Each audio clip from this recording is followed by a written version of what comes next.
Assalamualaikum warahmatullahi wabarakatuh.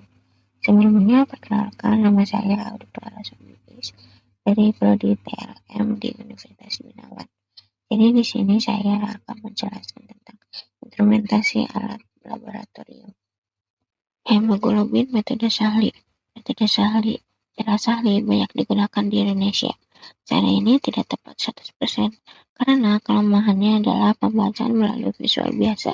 Tidak semua jenis hemoglobin dapat diubah menjadi hematin asam. Karboksihemoglobin, methemoglobin, sulfahemoglobin, serta standar warna pada alat sulit dikalibrasi. Tingkat kesalahan metode ini adalah plus minus 10%. Namun hingga saat ini, cara Sahli masih digunakan di laboratorium klinik maupun dunia pendidikan. Prinsip pemeriksaan hemoglobin diubah menjadi hematin asam dengan menambah H0,1N.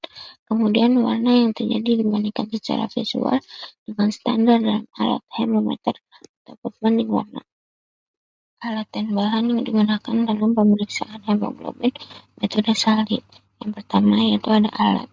Alatnya itu terdapat ada tabung Sahli, pipet hemoglobin Sahli, batang pengaduk, standar warna Sahli, pipet plaster, dan aspirator.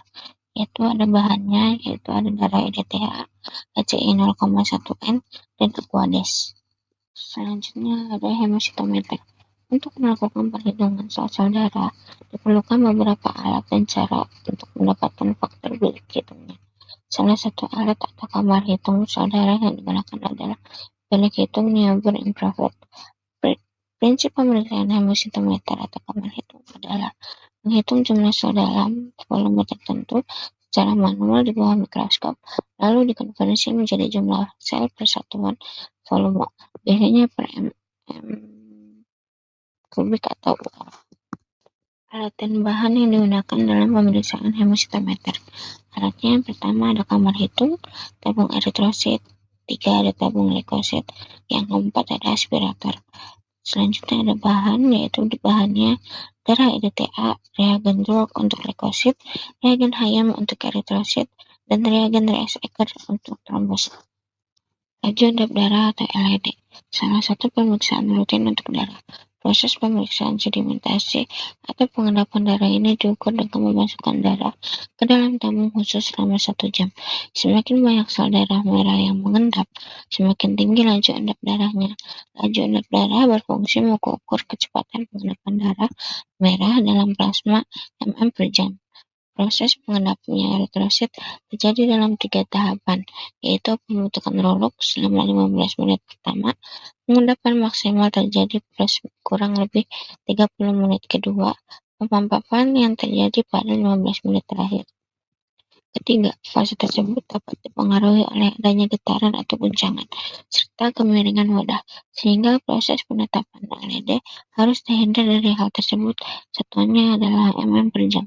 Prinsip pemeriksaan mengukur kecepatan mengendapnya sel-sel darah dalam satuan waktu tertentu yang ditempatkan pada wadah berskala dengan posisi tegak lurus.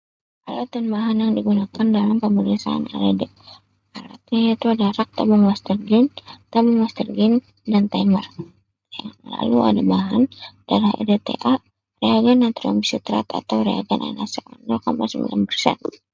Selanjutnya ada pemeriksaan hematokrit. Hematokrit berasal dari kata hayam yang berarti darah atau endapan sel, dan krif berarti memisahkan. Hematokrit atau partial cell volume (PCV) adalah presentasi volume eritrosit dalam darah yang dimanfaatkan dengan cara diputar pada kecepatan tertentu dalam waktu tertentu. Pemeriksaan dilakukan dengan cara memisahkan darah yang sudah diberi antikoagulan, kemudian diukur presentasi endapan selnya.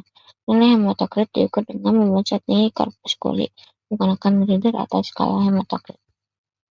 Alat dan bahan yang digunakan pada pemeriksaan hematokrit. Alat yang pertama adalah tabung mikrokapiler dengan heparin, yang kedua ada sentrifuge mikrohematokrit, ada plastisin atau dempul, yang keempat ada reader hematokrit. Bahannya yaitu darah EDTA. Selanjutnya yaitu adalah mikropipet.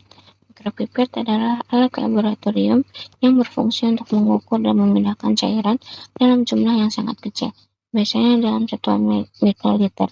Mikropipet dirancang untuk mengambil dan memindahkan cairan dengan volume yang bervariasi, mulai dari beberapa mikroliter hingga mililiter. Karena ukuran yang kecil, penggunaan mikropipet membutuhkan ketelitian tinggi agar hasil pengukuran tetap akurat. Prinsip penggunaan mikropipet pada dasarnya adalah pergantian volume udara yang dikeluarkan oleh mikropipet dengan larutan. Alat dan bahannya terdapat alatnya mikropipet, tabung reaksi, blue-tip linear tip, rak tabung reaksi, dan bahannya sampel saya menggunakan air teh dan sampel lagi menggunakan air putih. Sekian dari saya, kurang lebihnya mohon maaf. Wassalamualaikum warahmatullahi wabarakatuh.